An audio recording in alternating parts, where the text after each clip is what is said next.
I was just going to do one of my pieces that I had off the rip, and when I realized what month it is and how important it is to me, I thought, I can't just do anything, right? And so this might get a little uncomfortable for some people, and I want to say off the top that I may be speaking a little bit more towards women, but I know that men deal with this as well, so I'm not trying to negate that at all. It's just my personal experience.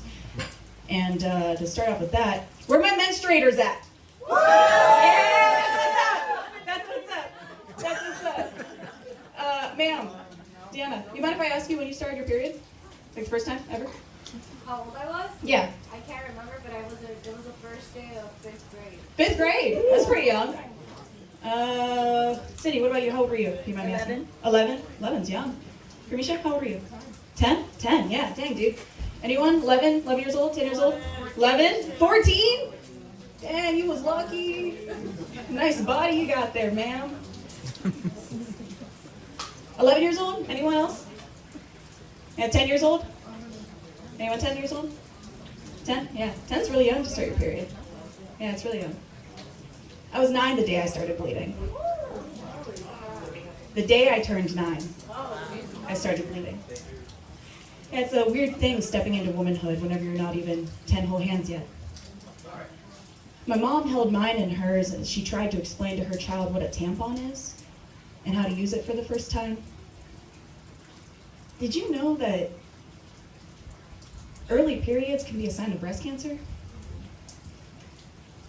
I was 8 when I suddenly became a middle child, and just a year later when I started menstruating, that my mom had to have the home that my 3 brothers and I were born from cut out of her. And I thought that it was because of the gremlin I was told I had to call little brother. Did you know that cancer can be hereditary? 5 to 8% actually. BRCA, B-R-C-A, because realistically cancer awaits the unsuspecting, right? But I was 7 the first time I realized my grandmother only had one breast. And I was 12 the first time I was shown how to feel for scary lumps in my own. And when you're 12, it's kind of embarrassing, but I'm 24 now and I'll tell people who will listen.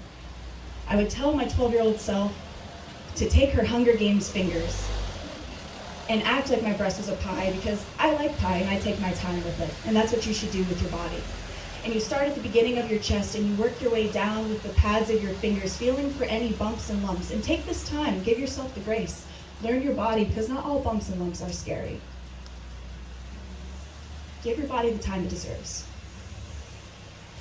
I was 19 when I went in to get those yearly scary lump visits. And when my doctor asked me how many of my family members have ever found one before, my mom, my mom's mom, my mom's mom's mom, my Aunt Sarah, my Aunt Tina, my Uncle Justin, and my doctor stopped me because apparently that's not normal. I was 19 when I was told I gave blood for a $5,000 blood test that they normally don't even think about until you're 25. And it was at 19 that I was told that I would have a 3% chance of good news. And if I wanted to have kids, I would have to have them by the time I was 21, and to prepare for a double mastectomy and a complete hysterectomy. And if you don't know what that is, that's the thing that made me sit in my car staring at my steering wheel until I couldn't see anything besides the fact that I no longer held it in my own 2 hands, wishing my mother was there to hold mine that time. It's the reason why my mother considered freezing her eggs for me, just in case, because did you know that cancer can be hereditary? But luckily, my blood told my doctors that I had time, at least for now. About 43,250 women are expected to die from breast cancer in 2022 in the United States. 1 in 8 women will have breast cancer at one point in their life, and 1 woman every 13 minutes dies from breast cancer. October is the 10th month of the year, and I hope that you take this time to remember to use both of your hands to love yourself, and that it takes that amount of time to put in stopbreastcancer.org into your search bar for all resources and information, as well to donate for Cancer Fund research. Thank you. Come on.